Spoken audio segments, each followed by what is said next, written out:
Good evening, everyone. We're going to get started in about 4 or 5 seconds. We do know Sheila Dixon is on her way.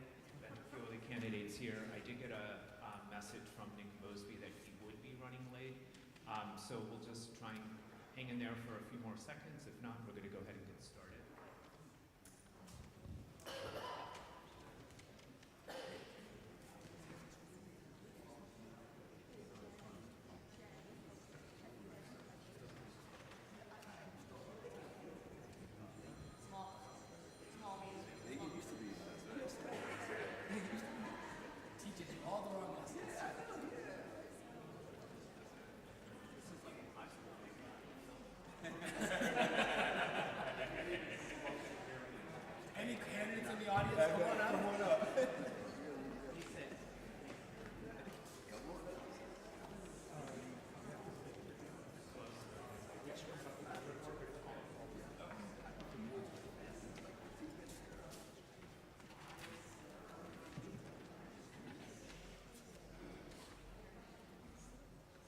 Everybody hear me now in the back? No. Hear me now? Okay. We're going to go ahead and get started. Good evening and welcome to Mount Vernon. I'd like to thank everyone for coming out this evening for 2 of the Mount Vernon Belvedere Association candidate forums. This evening's forum will be those candidates running for mayor and city council president. And our second forum will be 1 week from today at First and Franklin, which is at 210 West Madison Street, and that will include candidates running for District 11 and District 12. I'd like to send a hearty thanks to all the sister communities who collaborated with the Mount Vernon Belvedere Association on this candidates forum.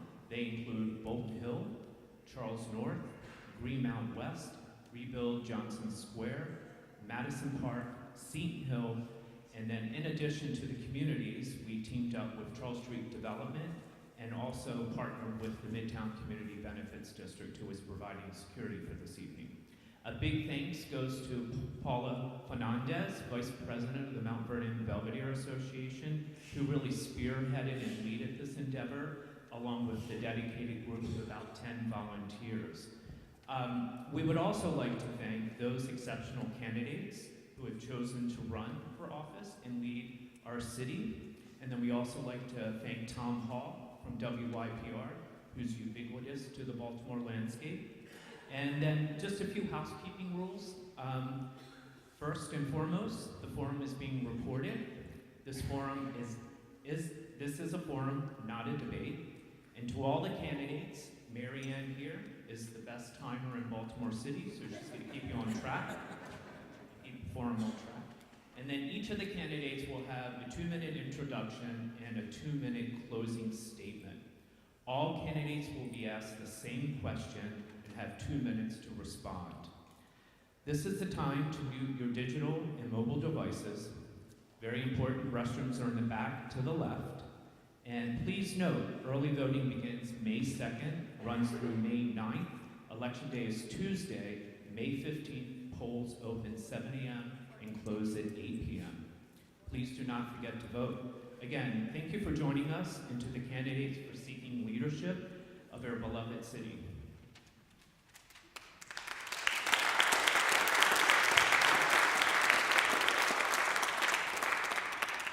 Once again, we kindly ask you to turn off your phone, and now I turn it over to Tom Hall from WYPR, our esteemed moderator. Good evening, how y'all doing? Thank you. Very grateful for that smattering of applause, thank you very much. And thank you for being here. It's really, really important that people in our city be engaged in the political process. The United States as a whole, in general, has a terrible, terrible record in terms of voter participation in elections. And you all are testament to the fact that it's not everybody who skips voting, it's not everybody who skips elections. So thank you for being here. Tell your friends that you were here, and try to get as many other people engaged in this process as you can. It's so very, very important. One little typo, Jack. The election is May 14th, Tuesday, May 14th. So we are going to start this evening, and we just picked up 2 candidates, that's good. So we have candidates for both the office of mayor and city council. Let me introduce them to you. Running for city council president, this is Councilman Zeke Cohen.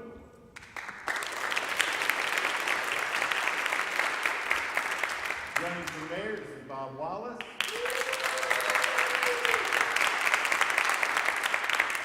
Running for mayor, Thiru Vignarajan. Running for city council president, Shannon Sneed. And running for city council president, the incumbent, Nick Mosby. And before we start, I do want to make sure I mentioned our great thanks to all the folks here at Emmanuel Church. Christian Lane is the music director here, and there's a wonderful music series that he runs. This coming Sunday, the guy who was in charge of the music for Queen Elizabeth's funeral in England is going to be here performing. He's a really big deal in the organ choral music world, so if you're interested, come by and check it out. So we are going to start with a statement from each of you about why you're running, and what we'll do is the first question will go to Zeke Cohen, and everybody will answer it. Then when we get the second question, we'll start with Bob, then Thiru, etc. All right? So Zeke Cohen, why are you running for city council president? Absolutely. How's everybody doing? All right. I'm running for city council president because I absolutely love this city. I live in Southeast Baltimore with my wife and our 2 kids. Our daughter goes to a Baltimore City public school. My wife is a physician in Cherry Hill. We fell in love with Baltimore together, but I am also running because I am frustrated with our city. I'm frustrated because I started my career as a teacher in West Baltimore in a school that lacked heat, air conditioning, drinkable potable water, a school that had bars on the windows where no natural light could get into our classrooms. It was a school that looked more like a jail than a school. And I used to think to myself as a teacher, when we send our children to places that look like prisons, what is our expectation of them? And I am ashamed that in 2024, in the richest country on earth, in the greatest city on earth, we still have schools that look like jails. I am frustrated that we pay double the property taxes as our neighbors in Baltimore County, and we do not get double the city services. I am frustrated that last summer 4 public pools were unable to get open in our city. We deserve better. I am extremely proud of my own record. In District 1, we grew by 5,700 people in the last census. We rebuilt 4 brand new, beautiful 21st century city schools, the kind of places where our children deserve to learn. We rebuilt and completely invested in our parks like Patterson Park and Dipsky Park. We made sure we took care of our elderly. I'm proud to have passed the first law in the United States of America to address trauma through legislation. I'm proud of a bill we did recently that created an Office of Aging for our elders because we need to support them. I'm proud of work that we did to make sure that young people in this city had access to online learning. During the pandemic, we moved $3 million to make sure they could get online. I'm proud of the work that we did on transparency in lobbying. I passed a bill in my first year in city council that made it so that lobbyists have to register online and tell us what they're doing. We have a history of corruption in our city, and we deserve to know what goes on behind the scenes. That is why I'm running to be your city council president. I'm excited to talk to you tonight. Thank you very much. So I'm Bob Wallace, and I'm running for mayor of Baltimore City. And you know, if you think about our city has been for a long time going in the wrong direction.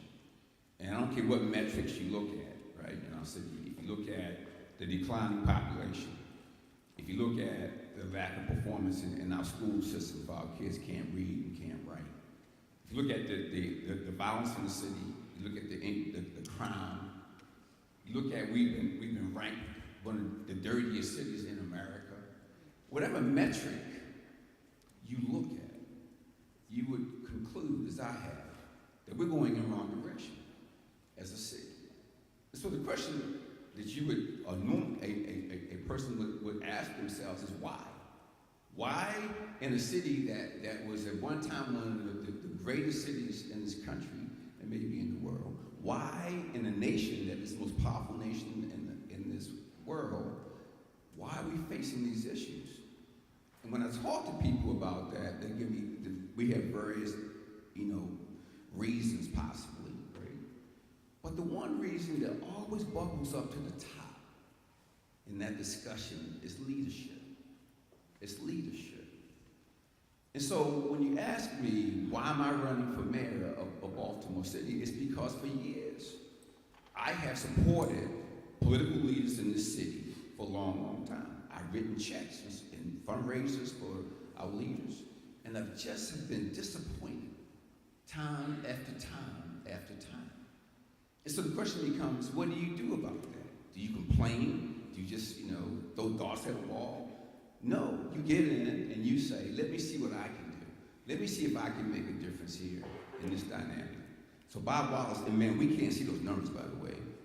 Okay, so Bob Wallace is going to do, my focus is this, is to remodel and remake city government, remodel and remake the education system so that it's world class, and to remodel and remake the economy of the city so that we have an economy that benefits the neighborhoods and not just the shiny buildings around the inner harbor.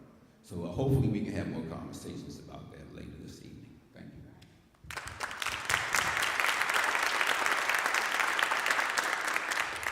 Good evening, everyone. My name is Tharu Vignaraja, and I'm running to be your next mayor. The fate of my family was tied to the future of this city from before I was born. It was 1970 when my mother crossed an ocean to teach math at Poly High School. She went back to her native land, the place of my birth, Sri Lanka. She got married, begrudgingly she would tell you, to my wonderful father, and they had 2 kids. And then a war broke out in my native island home. We fled, and Baltimore, 10 years after she had first came, gave my family a chance. My mother, who started at Poly, finished her career teaching many years later at Morgan State after getting her PhD at the age of 62. My father, a simpler man, taught at Edmondson and Douglas, at Southern and Western. When he retired just a few years ago, he was the oldest teacher teaching in the state of Maryland. He was 80 years old. He does not like me telling people that, but I share it with you because it was the tradition in which I was raised. It was a tradition of grit and hard work, of faith in public service, and my sister and I have tried our best to live up to their model. We're the graduates of local public schools. I went from Edmondson Heights Elementary to Woodlawn High. And then I was one of the lucky ones. I went off to Yale for college and Harvard for law school. I was president of the Harvard Law Review before Barack Obama made it cool, and then I returned home to serve. I was a law clerk to Justice Stephen Breyer. I was a federal and city prosecutor. I was deputy attorney general for the state of Maryland. I was a litigation partner at the largest law firm in the world. And I have turned to one thing as my North Star throughout my career, which is to try to make the city that saved my family's life a little bit better.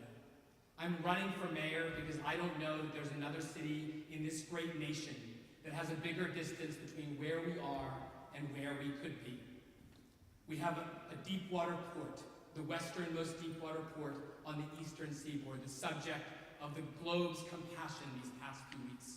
We have an international airport, 2 sports franchises that seem perpetually on the brink of greatness, a gritty blue-collar workforce, 2 incredible flagship law schools, the best hospitals in the known universe, and a location between the political and financial capitals of the world.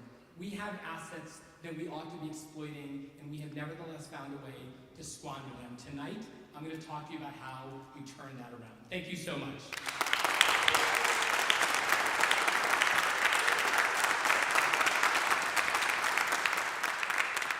Good evening, everyone. Thank you all for having us.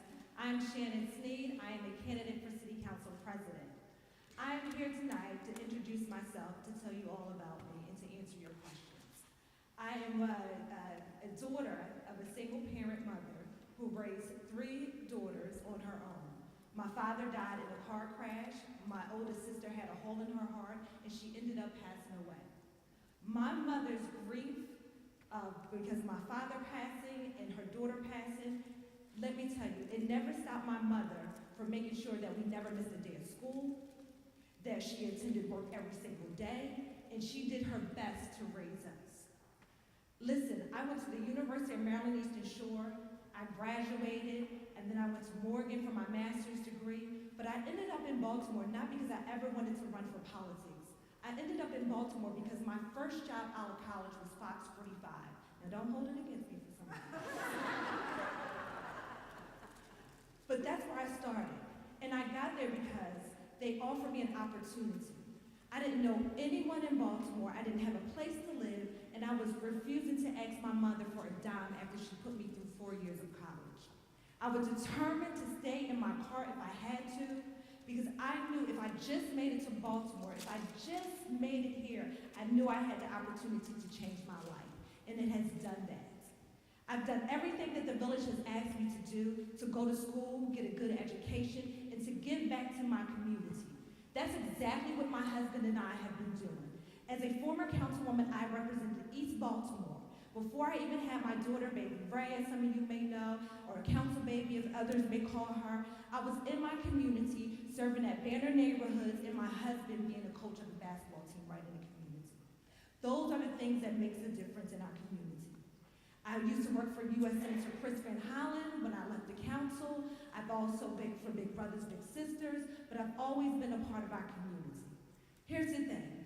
I think I passed common sense legislation when I was a councilwoman, making sure that the police commissioner lives here in Baltimore City. That was a bill that I put in, that I sponsored. I think it makes a difference when the police commissioner, and you've heard him say, I have to live in Baltimore. I have to find a spot in Baltimore. That was a bill that I put in. I think you'll treat us differently if you live here, if you have to see what we go through every day, if you have to actually walk the streets and know what's going on, it will make a difference. I'm sorry, I just ran over time, I'm sorry. I'll be back.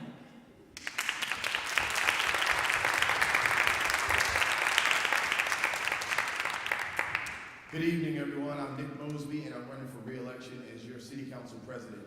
The unique thing about my race is that all of us, my opponents, we've all held elected office. And when you hold elected office, there's one thing when you don't, you can talk about what you want to do, what you can do, what you should do. But when you hold elected office, it's what have you done? I constantly tell folks, I'm for Baltimore, I'm from Baltimore, and I've always been a fighter for Baltimore.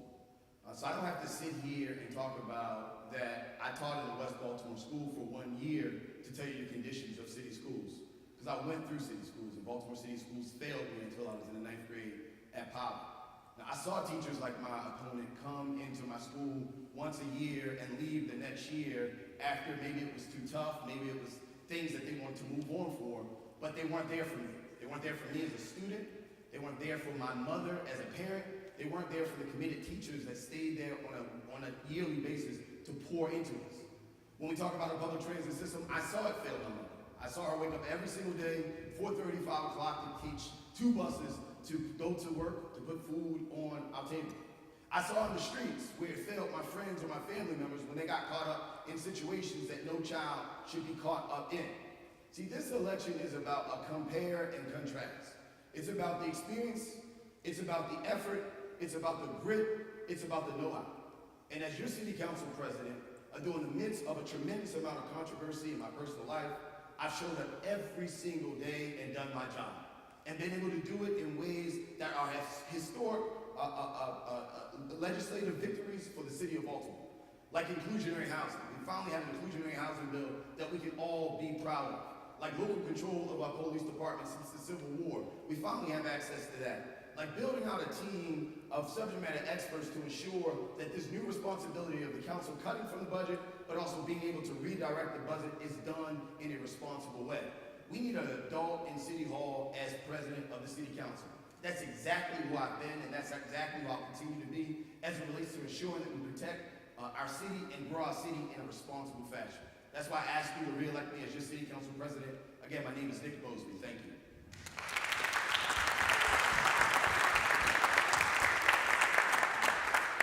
Good evening. Thank you for having us.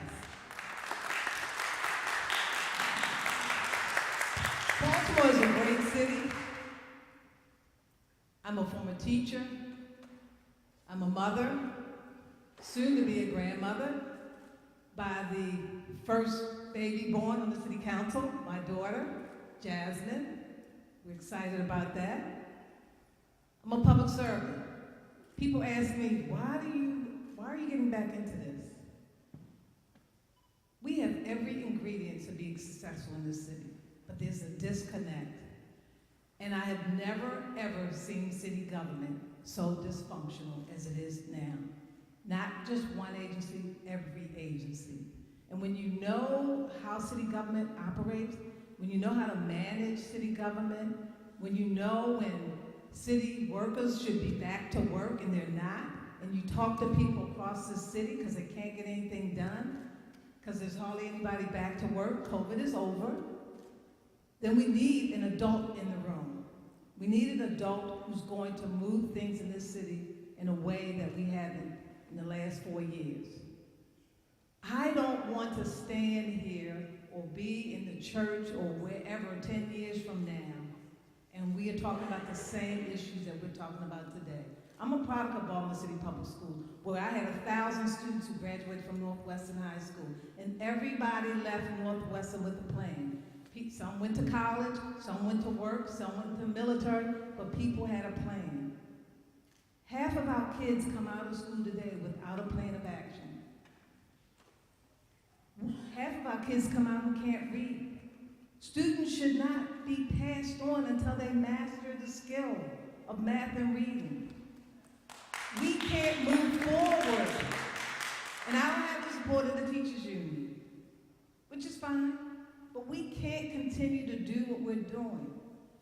And people say, since I've been out of public office, I deal with issues. People call me, people stop me on the street, people send me emails, people message me about problems and challenges that they're having, and I respond because of my love for the people of this city.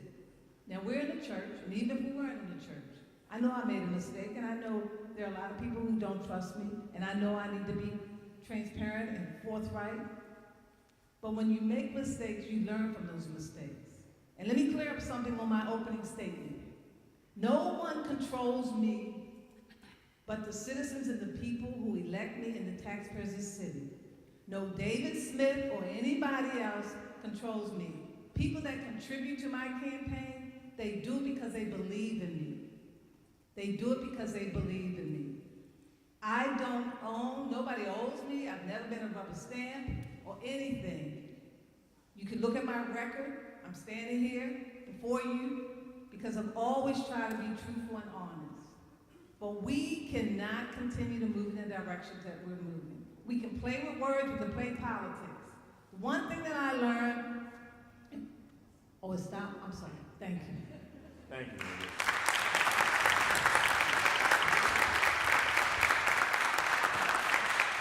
And again, for those of you who might have come in after we began our evening, we're going to pose the same question to all of the candidates.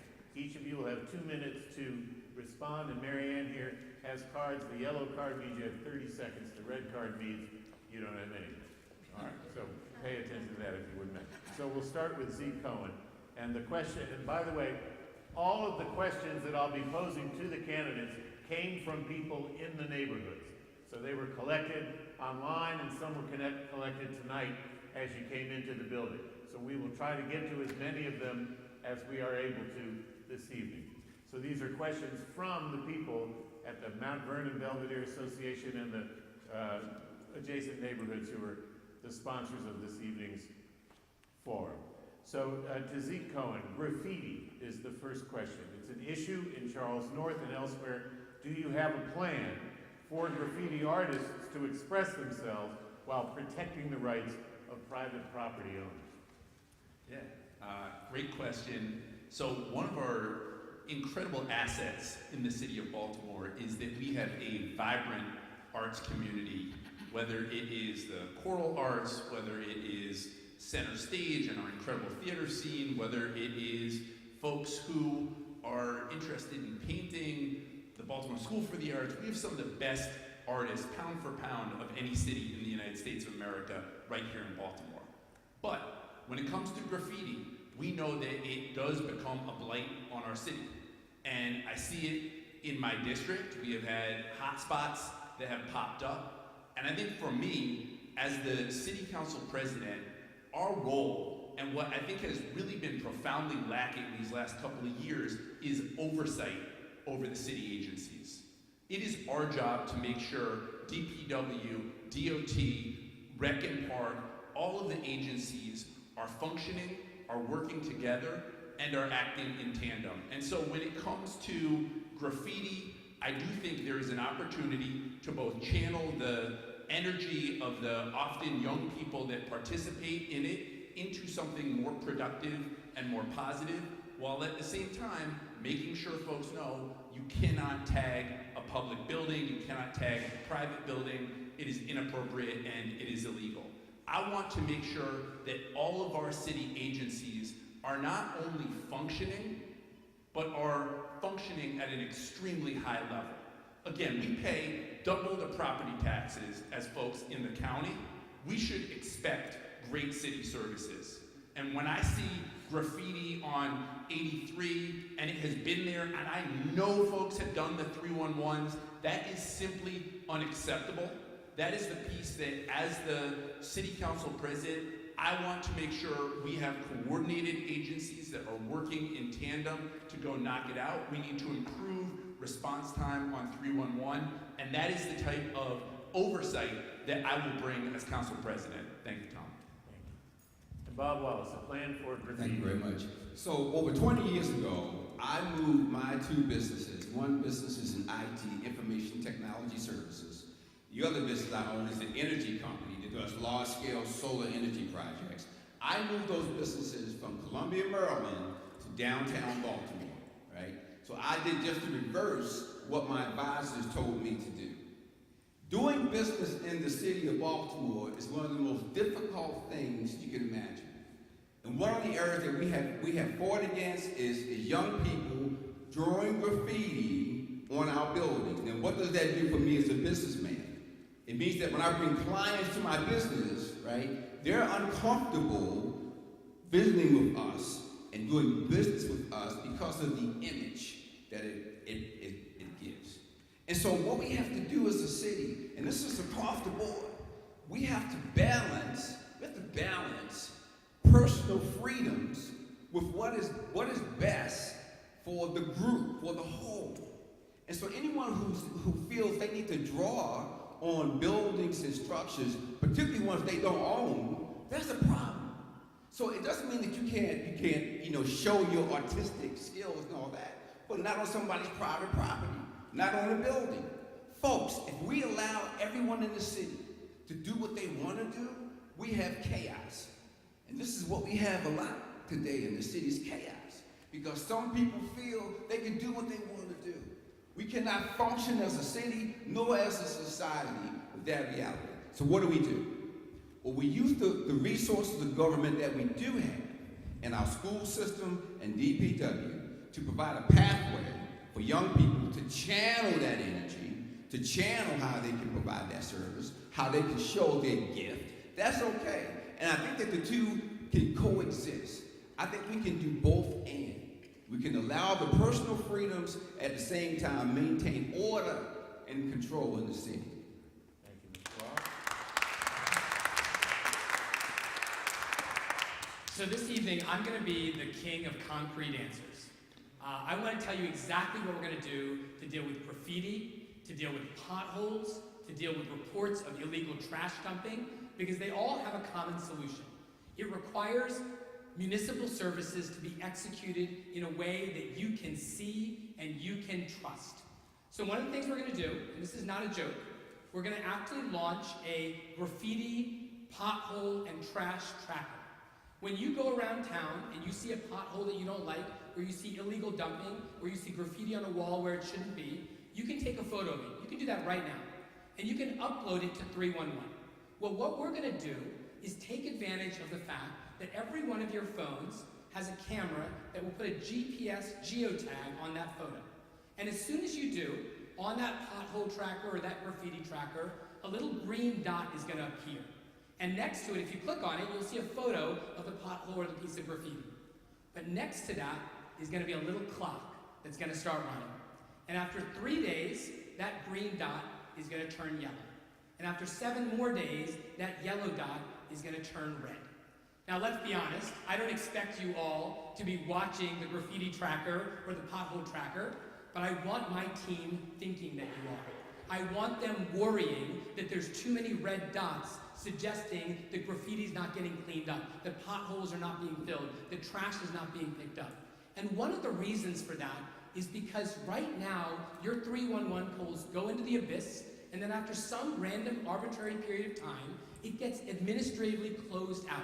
I hear story after story after story where magically 2 weeks later, the 311 complaint is resolved, but the trash is not picked up, the pothole is not filled, and the graffiti is not removed.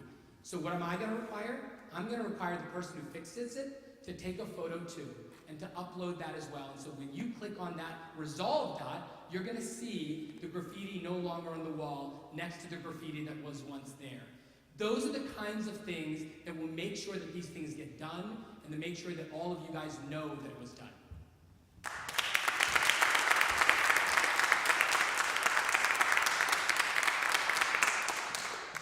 So here, I think about when I'm driving through the city and I actually see some of the graffiti, and I'm like, how did they get up there? I do. I'm like, how did they do that? And since they did that, clearly they have some type of talent to climb and to strategize and put a plan together.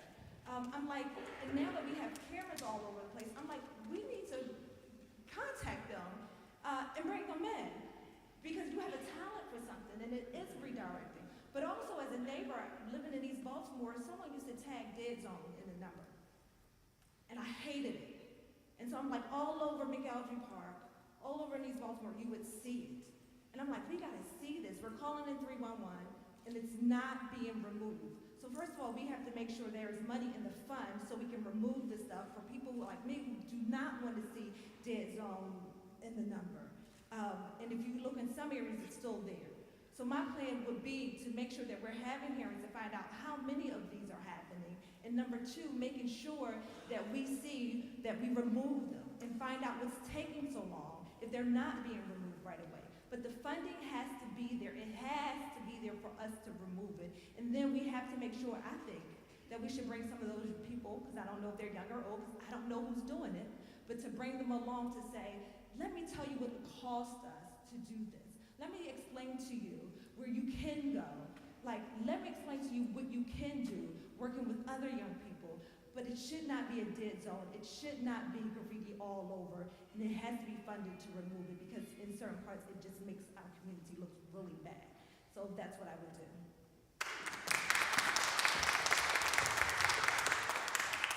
Thank you. I said this at the beginning, and I think I'm going to keep saying it. All I ask is that for me and my opponents, you look at not what we say we're going to do, what we did when we had a chance to do it. You look at real policy, you don't look at like rhetoric and platitudes, all the stuff that we would like to hear. Now, obviously, when we're talking about graffiti, we're talking about someone defacing a structure. We're not talking about someone utilizing their artistic ability in a form or fashion or environment in which their artistry should be displayed. We're talking about on your homes, we're talking about on your buildings, we're talking about on your cars, which is absolutely unacceptable. That's why City Council President in 2021's budget, the council fought the administration tooth and nail to ensure that we did not reduce the graffiti budget, which was the proposed budget at the time. And the council ultimately won. As a vocal leader on the council, as president of the council, we pushed and pushed, and we were able to get it done. There were members who were my opponents that said absolutely nothing about it. Graffiti is one of those things, like, if you allow it to happen a little bit, it's going to start happening a little bit more. It's really about getting in front of it in a way that's not cute and that's not nice, but it's a way to say you do not have the right to deface private property. And if you deface private property and you're ultimately brought up on why you defaced it, you should be responsible for doing what? Removing it. That's where we have to go as it relates to these life crimes that we see in our communities and in our city. The last thing I'll say is this council is also prepared to push for another graffiti crew. I know from the past work in 2021, it costs about $800,000 for a crew of folks to work throughout the entire year to go around and remove graffiti. Once it's put up, we need to remove it as quickly as possible, but we also need to hold the perpetrators responsible for defacing property accountable, and they should be part of the solution of fixing the problem. Again, it's not about rhetoric or platitudes. This is about real solutions and things that all of us have really done. That's the point of coming and participating in these forums. Thank you so much.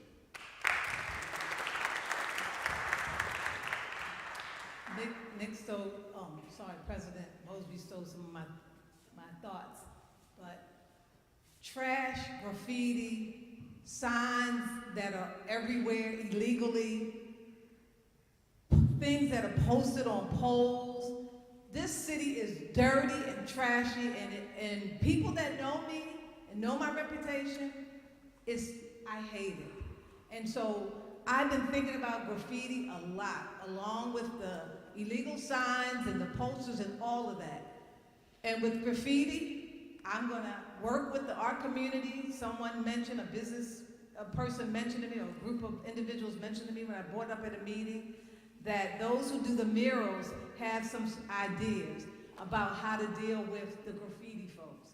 And one of the things that they will do is get a citation and clean up the graffiti.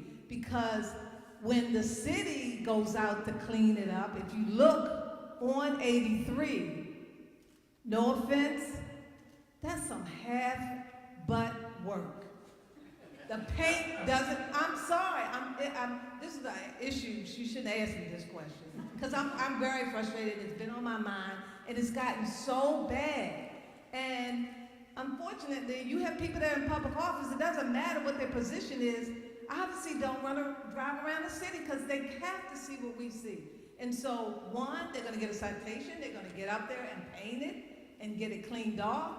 We're gonna work with the private sector because the city doesn't have enough people, and until we can fill those positions to blast the graffiti, we got to clean it up.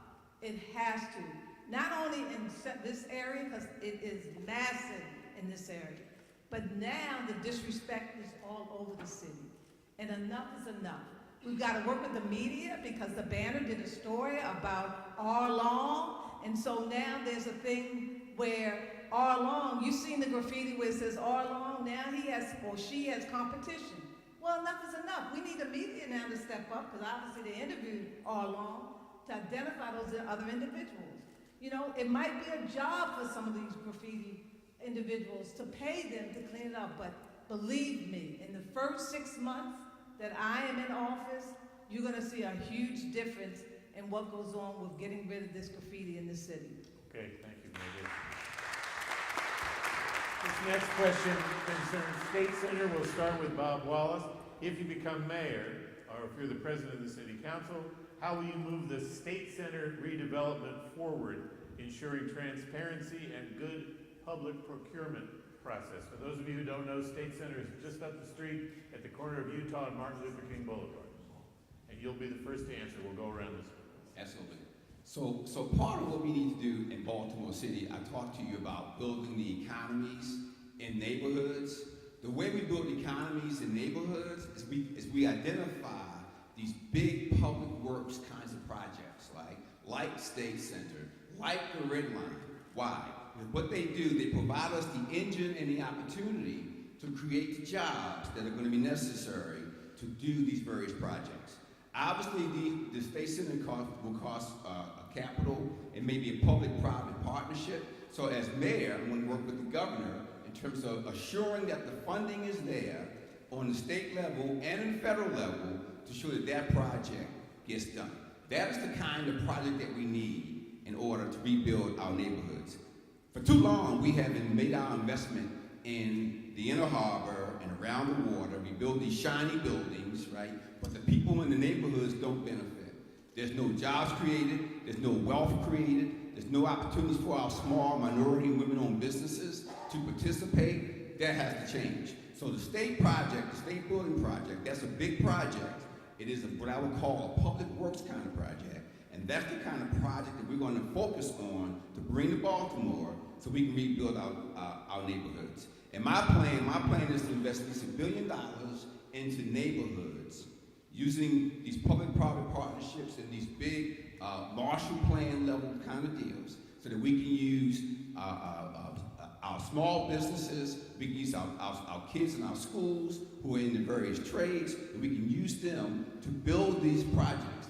That's what it's going to take to rebuild Baltimore, to rebuild the economy of the city, so that we can have the kinds of good-paying jobs that the people need. If you look at the root issue, the root causes of why we struggle as a city, if you peel back the onion, the root cause is economic inequality.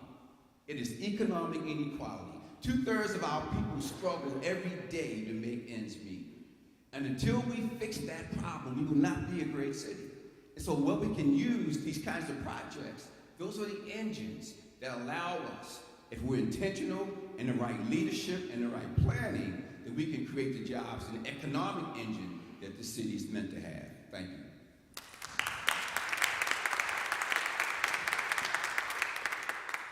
So let's start by asking ourselves, why is it that we don't enforce the rules and requirements that are already in place when it comes to procurement, when it comes to development?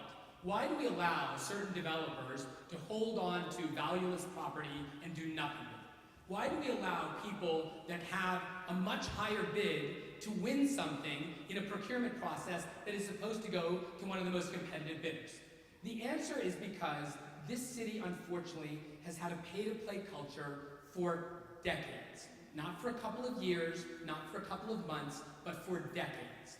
And the result of that is that certain developers are allowed to do whatever they want, because if they do get a citation to do something, they call the city council person or the council president or the mayor, I'm not trying to single anyone out, and they say, do me a favor and make that go away, and it goes away.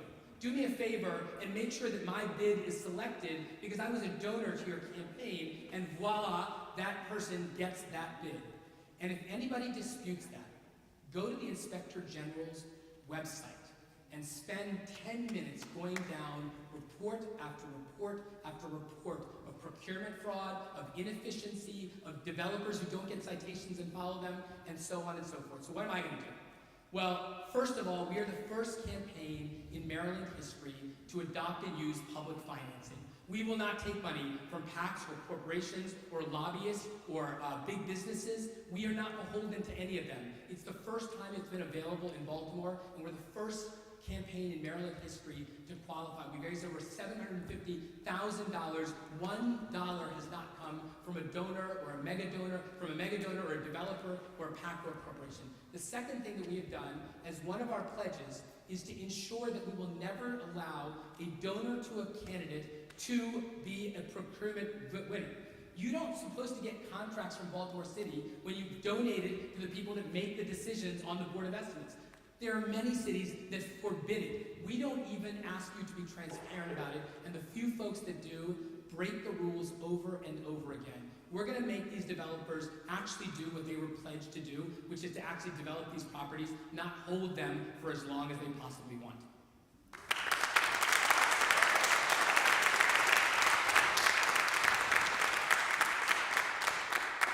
I always believe in honesty. And when I hear this question, I'm thinking, well, when I think back to it, this was something under Governor Martin O'Malley.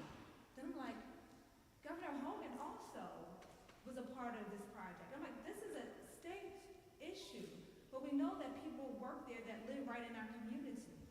And so I'm like, I've been so worried and focused about what's happening here in Baltimore City with our students and our employees and city issues, that I'm like, I would do anything if it's helpful to find out what is it that the people who are working down there, what would you like to see down there, to be honest with you? What do you believe should be down there? Because we know that they dumped everybody out from there, put everything downtown in Harbor East. And so right now, no one is going there. But those buildings are so old. I don't know if any of you have ever been in some of those buildings, but they're very old. And then the fact that some of our people are working in these conditions is horrible as well. So I will work with our governor and you all to make sure that we find out what is needed and what the future is of that area down there. But I'm going to say, I'm going to be honest, I did not think about the future of that space because I've been focused on what is it in Baltimore City, what is it that we need as residents, what are we trying to do as everyday Baltimore City people to make life better here. So that's my...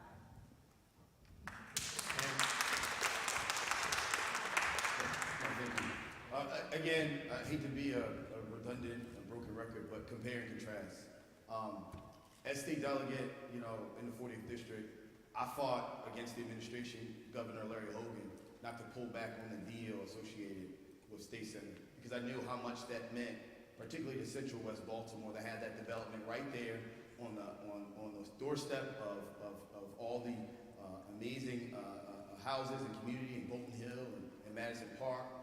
It links us, Mount Vernon area, to Druid Hill Park. It's an amazing development deal that we have to figure out a way to get it done.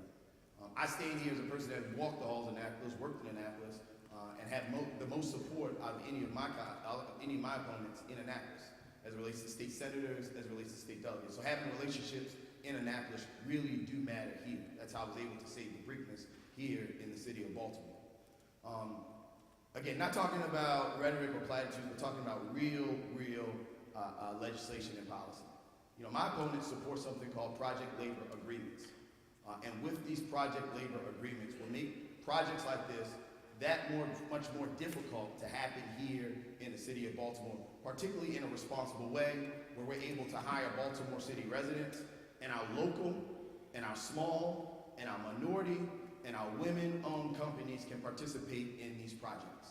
So when we talk about large-scale projects like this, totally there and supportive, we'll continue to be supportive and working with our governor and working with our state delegates to ensure that it happens. The city is expected to be transitioned the property through the talks with Annapolis. That's what my expectation is. But then how do we make that project happen? And we are going into an era where it's going to become more and more difficult, particularly in places like Baltimore City, to build, whether it's the Inner Harbor or whether it's State Center. And we have to be really smart about this. It's not just about supporting policy or supporting ideas to get endorsements and win an election, but it's like what has actually worked. And both of my opponents have gone on the record to say that they adamantly support PLAs. I support PLAs if they're ensuring that local businesses as well as local employment is there. If my opponents tell you that they support it for the same reasons, ask them how. That's all I ask for us tonight. This is a policy discussion. Thank you for the opportunity. So the question is, what will you do about the State Center? All right, so you didn't get a lot of facts tonight on the State Center. First of all, the State Center is a state project. I had a conversation with the governor last week. I asked him, since it's gone through a whole master plan under 2 administrations, what are your plans and how soon can you get out a plan for a State Center? So it's a state project. It's not a DPW project. It's not a city project. But the role that the city can play is be a part of the planning process for what happens with those neighborhoods surrounding. Because what you don't want to do is what we've done in the past in some areas that really bothers me is where we have some individuals that do block development and you have a really nice area and then around it, it's deteriorating and destructive. We need to have a whole master plan so the city's contribution could be working within that general area of State Center where McCullough Homes is and other developments are in that area to create more green space, to create more home ownership in the area in partnership with the state. I do want to make another correction because Hogan administration, because of health, mental hygiene, and some other state agencies that are in their building, was moving state agencies, not Harbor East, but downtown in the buildings that are vacant, really, that will help the economy in the other part of downtown. Not Harbor East, but those state employees will go in buildings that are currently vacant that will help to stimulate because we've lost a lot of businesses downtown as a result of city government not working, restaurants and other businesses, and so my role with the governor will be to make sure we incorporate the surrounding areas in that community.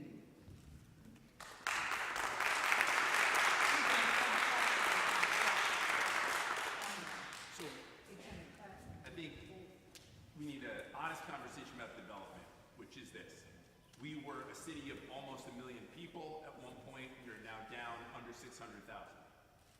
we are going to regain population, if we are going to grow and have that renaissance, or even just be able to pay for our roads and basic city services, we need development. We need smart development. And we need to make sure Baltimoreans are benefiting when development happens. It has to be a win-win-win.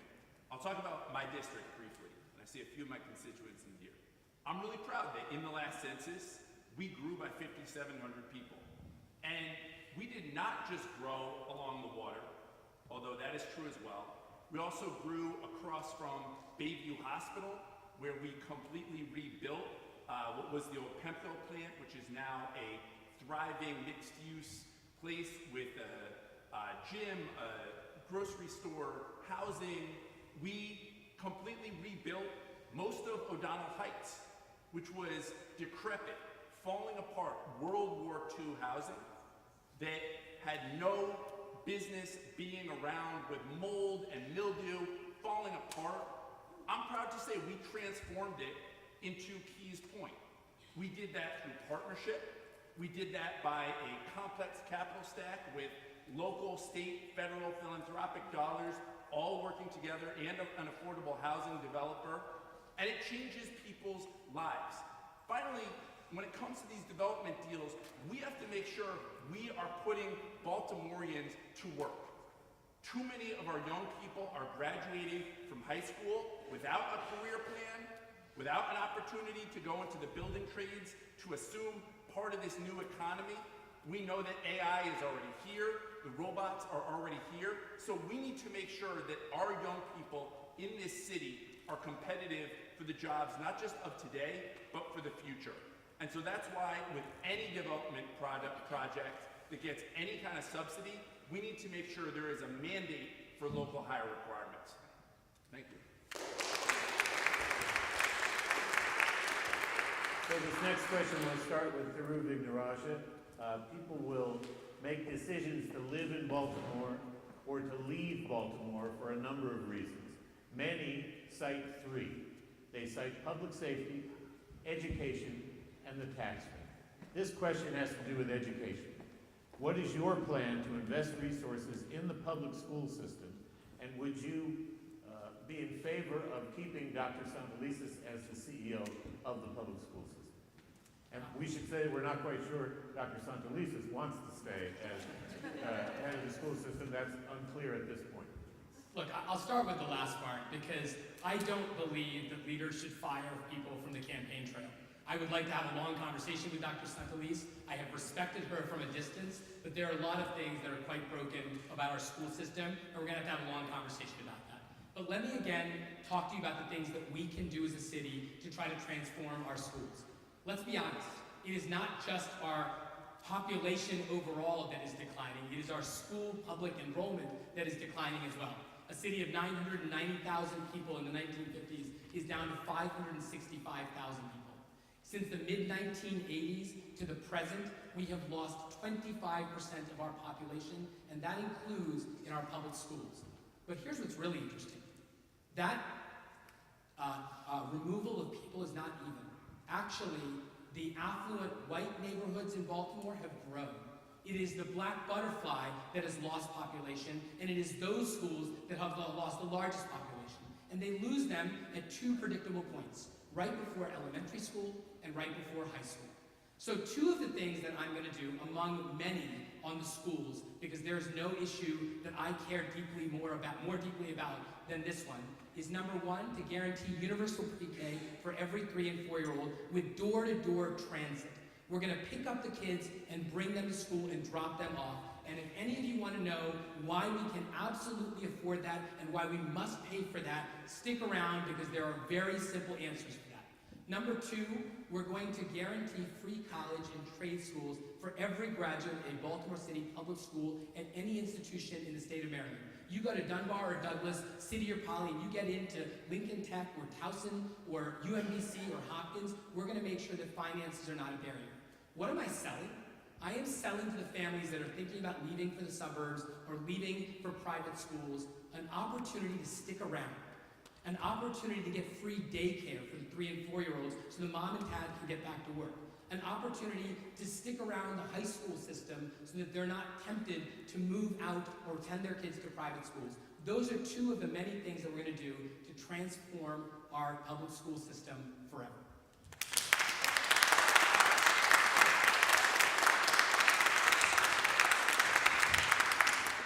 So you asked me about public school. I actually have a daughter who's 7 years old, who's at Commodore John Rogers. She attends public school. Her teacher was Teacher of the Year when she was in pre-K for the whole city of Baltimore. Then she became Teacher of the Year for the whole state of Maryland. Not all of our schools are horrible, not all of our schools are bad. And I think, as a partner with the school, one of the things that we have to do is increase parental engagement. I don't see our parents being engaged like they should be. And remember, we're not over the city schools, but we are partners as parents, as the village, we are partners. So I would like to see parental engagement increase. How do we do that? We have to stop having parent-teacher conferences between the hours of 3 and 5. I've already told you, my mom was a single parent. She got off work at 5 o'clock, and so there's no way in the world that she's making it down. She would totally miss it. That's another way that we have to get our students involved, is involve their parents. The other thing that I would love to see, we have technology. So even if we can't stay till 5 and 6 o'clock in the evening with our parents, we should be able to do a Zoom call. We should be able to have these during evenings and maybe on weekends. But I think we have to think outside the box in order to help our students. We all have to pitch in. I wrote a piece in the Baltimore Beat in reference to a full plan of what I would like to see.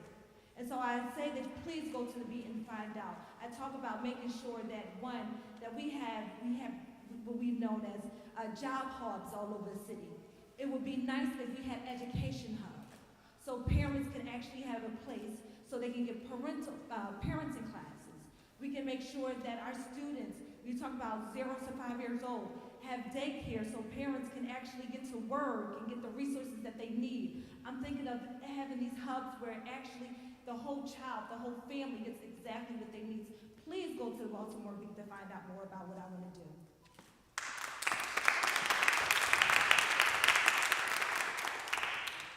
I'm the only person in my race that's a product of Baltimore City Public Schools or attended a day in Baltimore City Public Schools. At Hartford Heights, I was in pre-K by the 4th grade.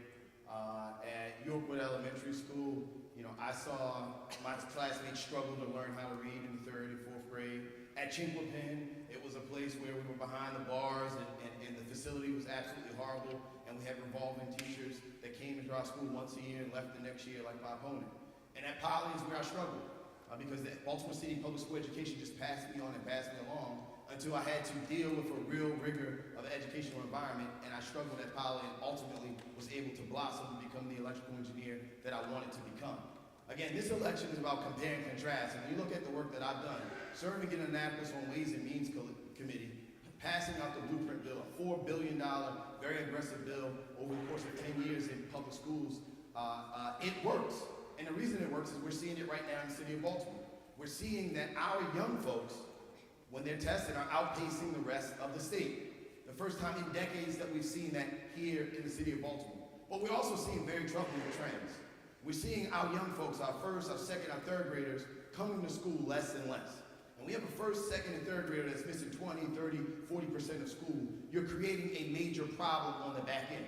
So we have to put stronger emphasis, a stronger focus to ensure that our young folks are coming to school every single day to ensure that we're getting them to be able to read by the 3rd grade.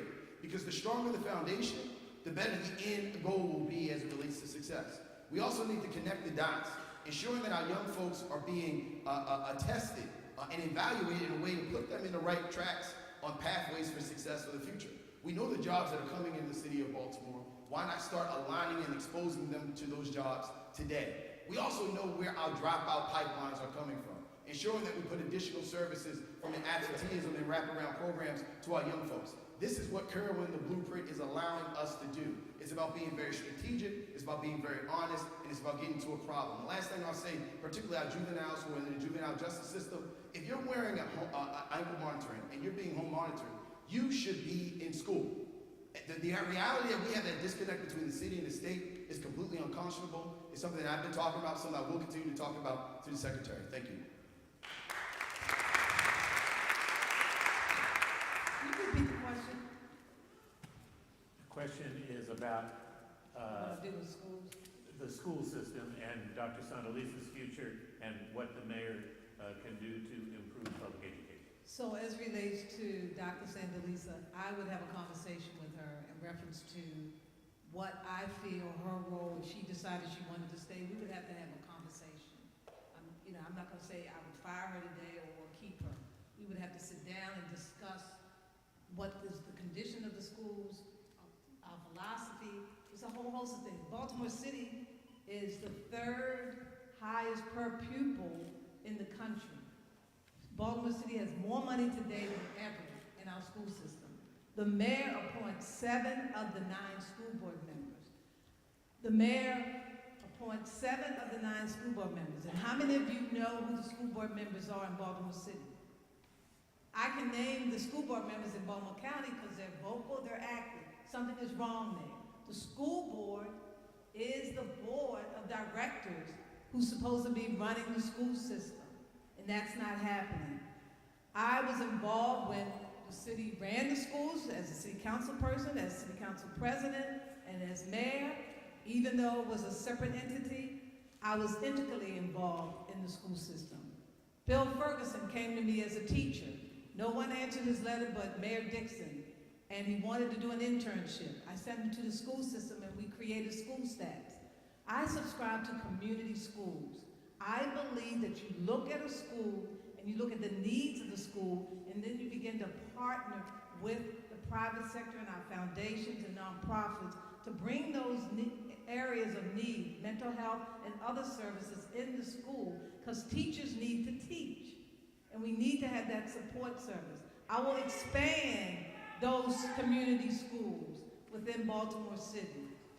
Last but not least, which is more important than ever, we'll extend the school day and the school will be open longer so parents and guardians can come in the evening in order to take advantage of the computer labs and opportunities. As a former teacher who taught kindergarten and a former teacher who taught alternative ed for some of the worst young people in this city, and that now 2 of my former students, and I was just a young 21-year-old, are retiring from the state who started in that program many years ago. Unfortunately, the federal government cuts programs that are great. I have to apologize because I have another commitment that I need to go to, and so I have to leave. Okay, thank you, Mayor Dixon. Mr. Combs.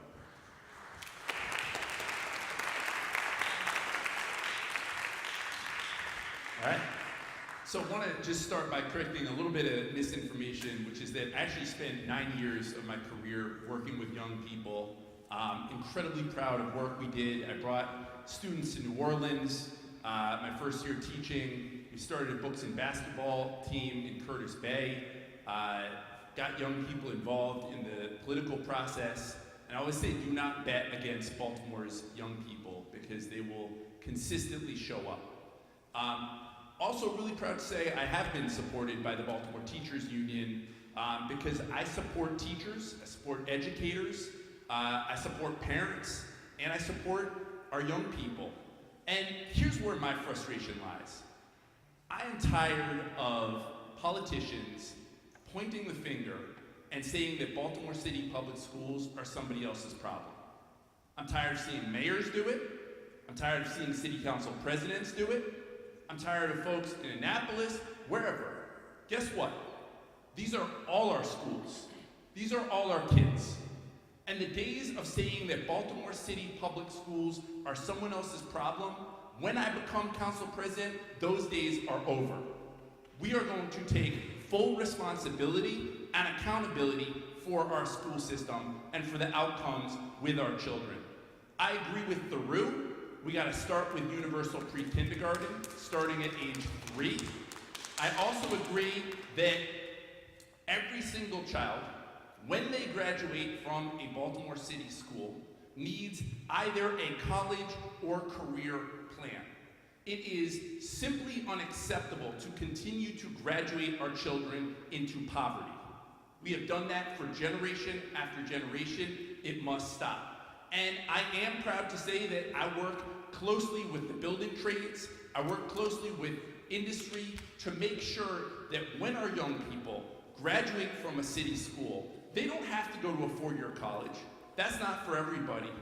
But you sure better go into an apprenticeship, go into a trade, go do something that will get you into the middle class, because that is what our children in Baltimore deserve.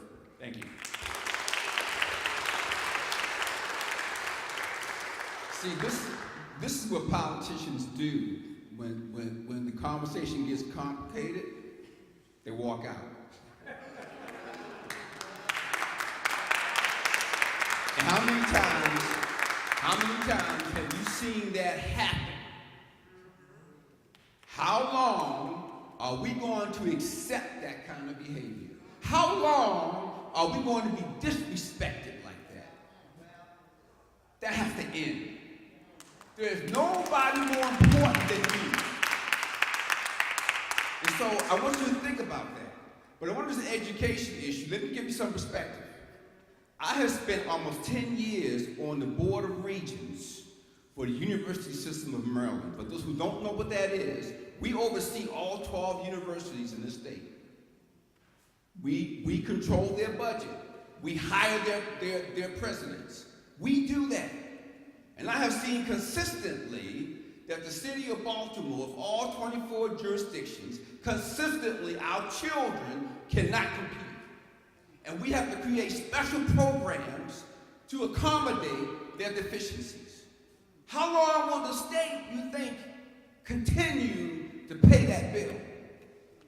I am a product of the Baltimore City school system, my friends. Cherry Hill Elementary, Cherry Hill Middle School, and like Mr. Mosby, Polytech. From Poly, went to UPenn to study engineering. From UPenn, went to Dartmouth to study business. The Baltimore system, the Baltimore City public system is capable of producing young men and women that can compete on a global level. But something has gone wrong.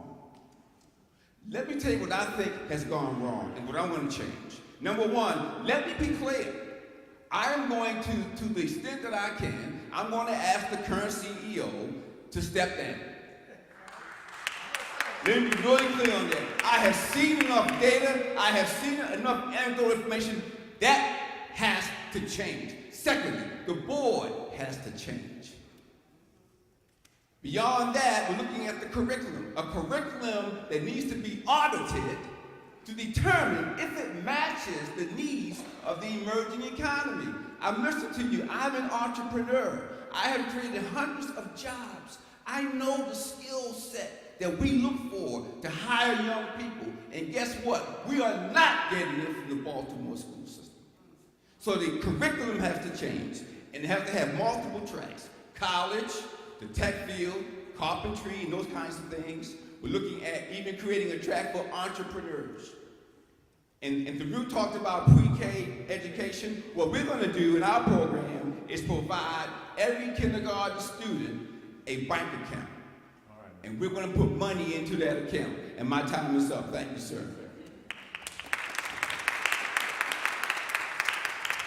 And again, the questions that I'm posing to our candidates come from the people in the neighborhoods who are sponsoring this. There are many, many questions about transit and traffic.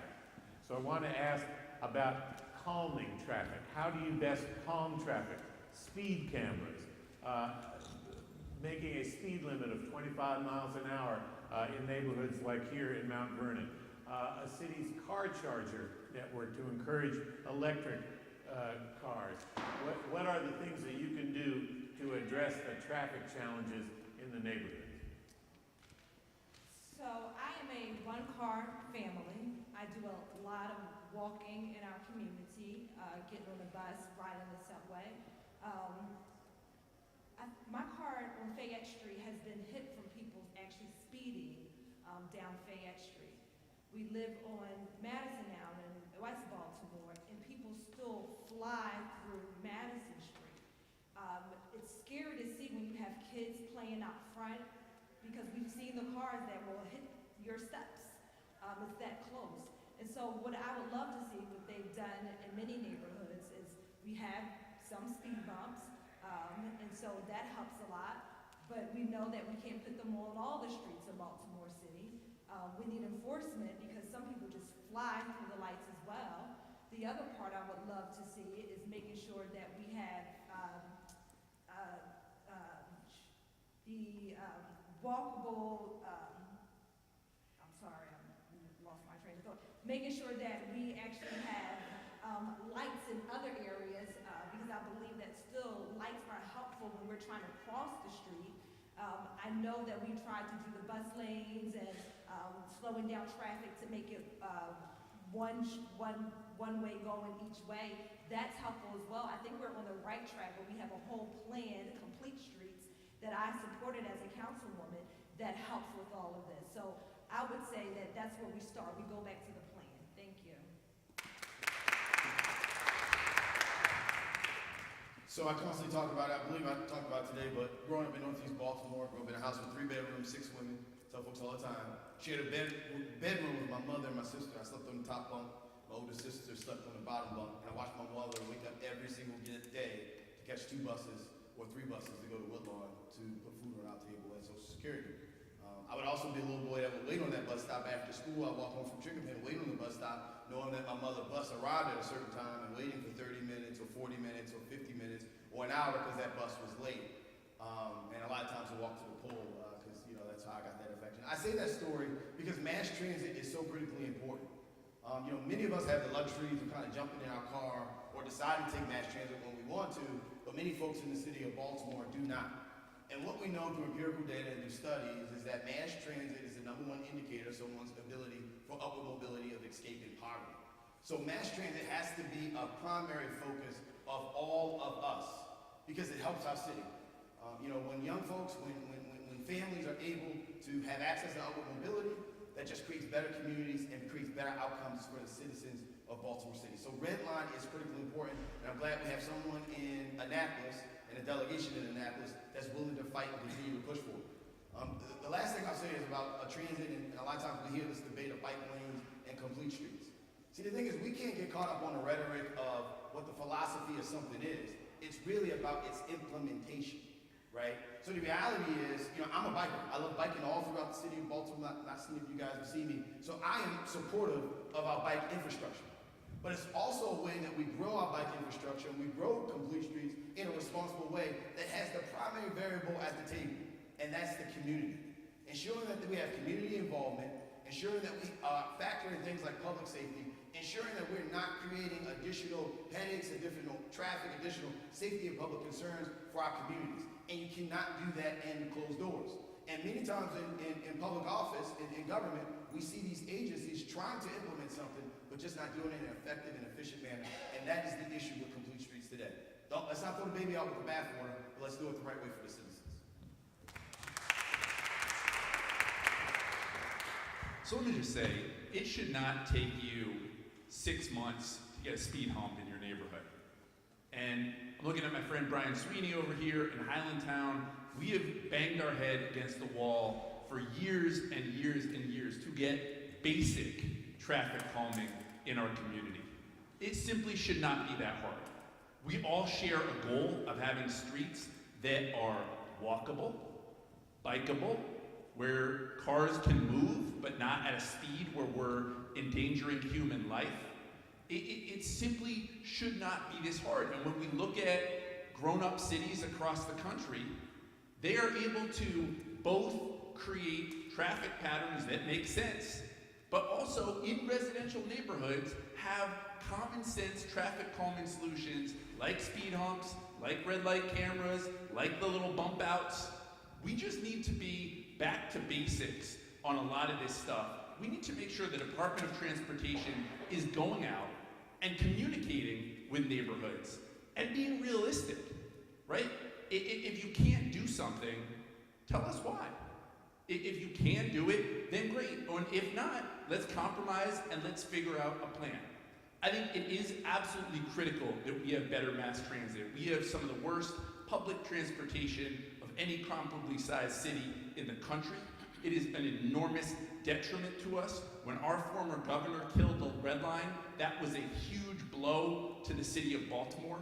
It is simply unacceptable that we would set ourselves back, and by the way, turn back almost $1 billion to the federal government, send it back to Washington for absolutely no apparent reason. I am grateful for our folks in Annapolis, like Senate President Ferguson, our governor, and others who are fighting for more transportation dollars for Baltimore. I'm grateful to Mayor Scott, who stood up to fight for highway user revenue fees, which is critically important because unlike other jurisdictions, we in Baltimore are in charge of our own roads and we have to pay for them. And so as a city, if we are going to truly grow up and get to that next level of greatness, we have to have better mass transit in Baltimore. You know, we are taught to measure twice, cut once. When I was studying engineering at UPenn, before I became a mechanical engineer, I was a civil engineer. And we used to go to West Philadelphia and do community analysis on streets and other physical assets in those areas. One of the things that we did very, very well, and we were taught, measure twice, cut once, is to involve the community early on. To spend the time trying to determine what is it that the community wants in terms of complete streets. We have the opportunity here in this city to do both and.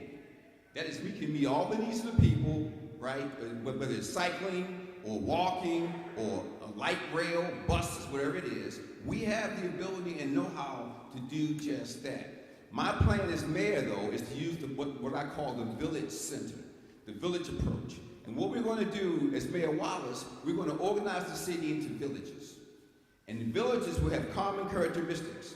So whatever complete street strategy I'm going to use is going to be unique to that village. Because the people in that village are going to tell us how they want to implement the complete streets. What does that do for us? What it does is it allows us to meet the needs of the people efficiently. We don't have to keep going back over and over again to redo these things. The solutions, as Mr. Cohen said, are simple. Between technology and speed bumps and the proper layout and design, that's not hard.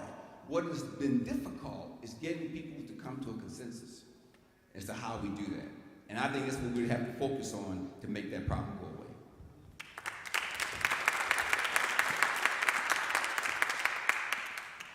The great indicator of a great city is comprehensive public transit. The cities that are the most livable, the most prosperous in the nation and in the world are the ones where it's a pain to have a car. New York City, London, San Francisco, it's annoying to have a car in those cities. And that has got to be the aspiration, that has got to be the goal, to have sufficiently comprehensive public transit that we find it difficult to operate a car in the city. I love my car. It's not going to happen overnight. But here are 4 things that I would do immediately as mayor. Number 1, bike lanes. In 2017, we pledged to establish 77 new miles of bike lanes. We have gotten 12 of those miles built so far. That is unacceptable. It is not difficult. You do need to build consensus. You need to do it with the input from the communities, but it needs to get done. Number 2, I'm a big advocate and believer in high-speed rail between Baltimore and Washington, D.C. In the Baltimore Sun years ago, I wrote a piece about why it is that we can establish the first leg of the next generation of the railroad, just as we built the first leg of the American railroad system 100 years ago.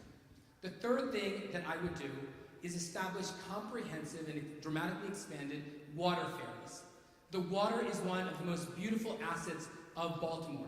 It's one of the reasons why I'm the only individual who has taken the pledge that I would block the construction of those ridiculous luxury apartments at the Inner Harbor.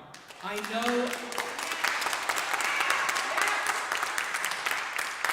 know the developer thinks it's necessary to rebuild and launch the renaissance of the harbor. It's not. He wants us to pay for all of the public spaces, and he'll pay for the 900 luxury apartments. That is unacceptable, and one way to draw people to the water is to make sure that there is waterways that we can use. And the last thing, perhaps the one that's most important, the one that we're going to do in the first 60 days, is to expand our free bus system. Within 5 years, I want to become the 7th major city in America to have free buses citywide. But the first thing we're going to do is to launch 2 new west-east bus routes. Let's be honest, we have free buses. It's called the Circulator. You can go from North Baltimore to wealthy parts of South Baltimore for free. But if you want to get from Edmondson Village to downtown, you got to pay $2 each way. That is unacceptable. That will happen in our first 60 days.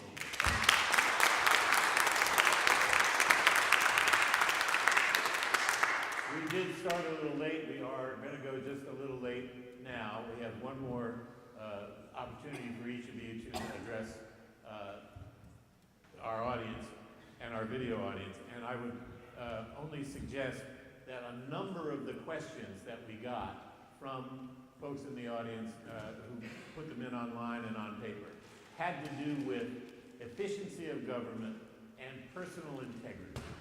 So these were issues that were very much on the minds of our audience. So, Mr. Council President, you go first, and again, each of you will have 2 minutes to finish up here. Is there a question? The question is, this is your closing statement. Closing statement. And I'm just saying that these are the issues that people brought up. Well, first and foremost, thank you for the opportunity to come present to you today. This is critically important. The one thing I'll say about this race for council president, again, it's about comparing and contrasting. I was the council member in City Hall that fought to ban the box when folks weren't talking about second chances and ex-offender rights. I was the delegate in Annapolis that fought to save the Preakness to stay in the city of Baltimore because I knew how important that was as an economic engine. In Annapolis, I fought to ensure that folks were no longer being taken advantage of through draconian policy of losing their homes through faulty water bills. And I've been your city council president that has fought to bring local control back to our police department, that is here to ensure that we have inclusionary policy that we can all be proud of, and creating real opportunities for our young folks, the ones that aren't necessarily going to high school or going to college, but put them on career pathways in creating the Dante Barksdale Apprenticeship Fund.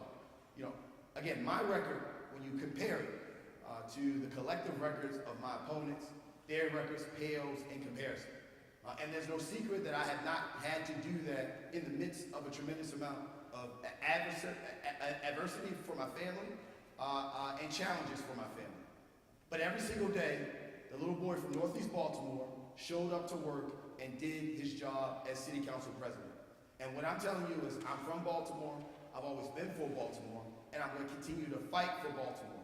And the policies and the stances and the positions that I've taken to fight for the working class folks of the city, to grow our city responsibly, to ensure that American Rescue Plan money was spent in the right way, and speaking out on these issues every single time is the same person that I'll be moving forward as your next city council president.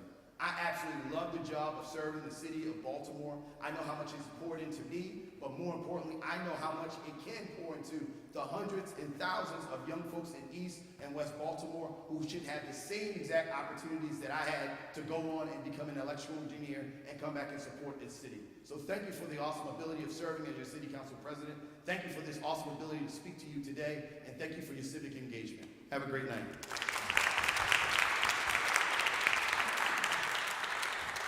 Yeah, thank you so much for having us here this evening. I'm going to deviate a little bit and do something that politicians typically do not do, which is just recognize some really nice things about my opponents who are here tonight. I want to say about the council president, he is someone who is a great father, and when I ran a nonprofit, worked with young people in this city, there were 2 members of the council that would consistently meet with my students. One of them was Brandon Scott, the other was Nick Mosby. And so I will always be grateful for his love of young people in Baltimore. I want to thank Shannon because she passed meaningful legislation when she was a councilwoman, and specifically the bill you did that created changing stations. I remember when my wife, we had our second kid, and it was a real hassle when you would bring your baby to a changing station, and because of work that Shannon did, that is not reality. We have changing stations in all of our restrooms in Baltimore, and I'm grateful for that. Through Vignaraja, one of the best things I've done on city council was taking on BGE and there was no one who fought harder than Theroux.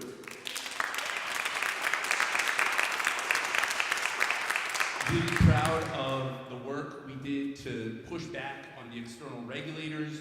Really proud of the work to push back on BGE's rate case. And I thank you for that partnership. And then my guy Bob Wallace over here, I've never seen someone have as much fun running for office as this gentleman. He has had the biggest smile on his face since their campaign started. And I love that about you because it reminds me of the joy that is Baltimore. And so, what kind of city council president will I be? I'll be the guy that recognizes the greatness in other people. Thank you.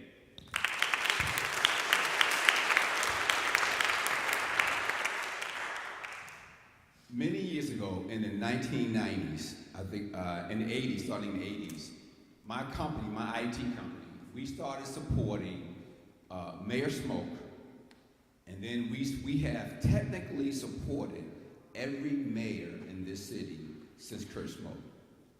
So why am I saying that? I know, even though I'm not a politician, never held office, I know the inner workings of this city government. We're the ones who built CityStat. We're the ones who wrote the first information technology strategy plan for City of Baltimore government.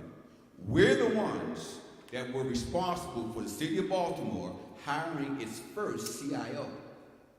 I know about Baltimore city government, but I know about it from the standpoint of what works and what doesn't work. And this is what I'm going to leave you with, because this is one of the most pivotal elections that I can think of. Because for too often, every 4 years, we've gone through this cycle, this leadership cycle that doesn't accomplish what it promised it would accomplish. So here's what I want you to think about. When you leave here tonight and you go home in a quiet moment, I want you to think about May 15th. May 15th. Thank you, Theroux. That's okay. He's a good man. He's a good man. He's trying to help me out here, right? May 15th, the morning you wake up after the election. What will you think if it turns out that you have elected someone from the past? What will it say to you if it turns out that you have elected someone of the present but who has not produced for you? How will you feel? What I'm suggesting and challenging you to do is think about it. Once and for all, why can't we break this fever in our leadership? Why can't we change the leadership model? Why can't we do something that's never been done before? And maybe, just maybe, we can be the city that we all want to be. So you think about that morning on May 15th, when you're having that cup of coffee, and think about what decision you have made for your leadership for the next 4 years. Thank you very much.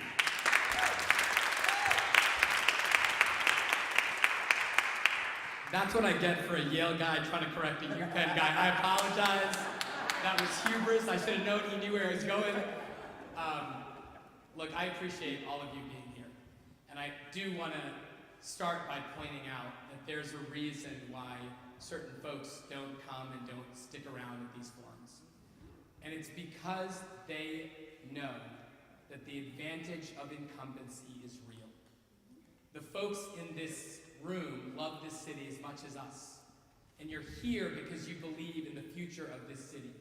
But for a city that is the only one in the nation that has lost population every year for the last 50 years, the city that is the only one in the nation that is continuing to lose population and is smaller in 2024 than it was in 1924, to not want a breath of fresh air, to not want new leadership, what they're banking on is that not enough people will pay attention to this race. That's what they're banking on. And I am banking on the fact that you will. We have, through public financing, raised nearly $1 million in small donations, 1,000 people from Baltimore of $150 each, believing in a new vision of what this city can be. I am so proud of you. But there was another part of the question that Tom asked, which was about making sure you can answer questions about integrity. And Tom, when I was on your show, he was kind enough to make sure that I had a chance to answer questions about things that have been said about me in the past. And I'm going to repeat it. You can listen to the great interview, but I'll give the short version here because I am in a house of worship. I was raised in a Hindu tradition, but when people have critiqued and attacked me in the past, one of my mentors gave me a word of scripture that was very helpful to me.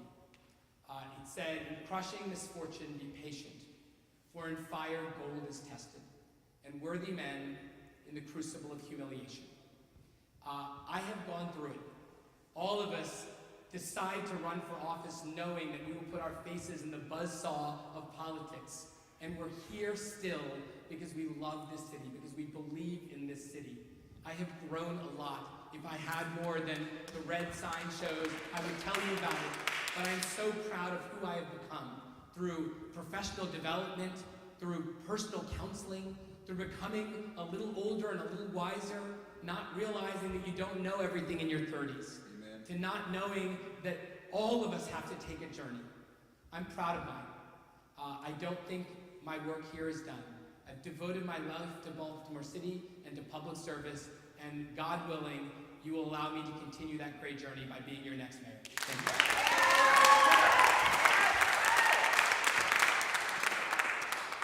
you. And I'm the last one. I just want to thank you all for having me. I'm going to say it over and over and over and over again. I have put in policies that make a difference, that are common sense. When you talk about the police commissioner living here, again, I put that bill in. When you talk about the mayor's chief, the top people in his cabinet living here, I put those bills in. This councilman already said it. I was a mother on the council with a baby, wondering what my other mothers were doing in Baltimore because I was raised by a single parent. And so I understand that we don't want mothers to have to choose between their careers and being a parent. And so that's why I put that bill in, making sure that we were able to keep our workers who are contract when the city tried to save $1. I put the bill in and said, I'm not trying to tell businesses what to do, but I am trying to make sure that I represent and I take up for the people who go in our buildings every single day, who have been working 15 and 20 years, that they won't be fired just because a new contract comes. That was me. And so they say, yes, look at a person, what they've done in the past, to figure out what they will do in the future. And that has been me. I have passed more legislation in my 4 years on the council than my opponents. I have worked hard, I will continuously work hard, and then I've always listened and have an open door. And that's what I will continuously do, is have an open door. I'm also using public financing, because the people of Baltimore City said we are sick of the pay-to-play in Baltimore City. We are sick of running our campaigns where all these developers and businesses are throwing money into our campaigns and then they expect us to do something what they want us to do. I'm sick of it too. And so that's why I chose to do public financing.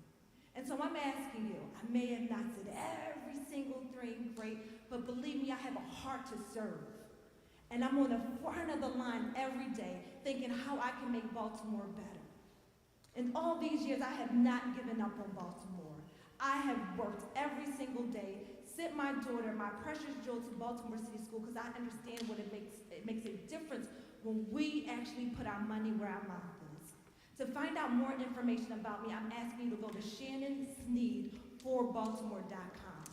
And then I'm asking you to please donate $5, $150. It is all matched from Baltimore City residents.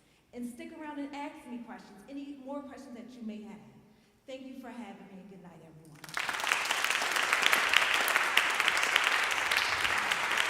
Thanks to all of our candidates. Thanks to all of you. Thanks to the folks at Emmanuel Church. Make sure you convince somebody else to vote. Thank you for coming. Have a great night.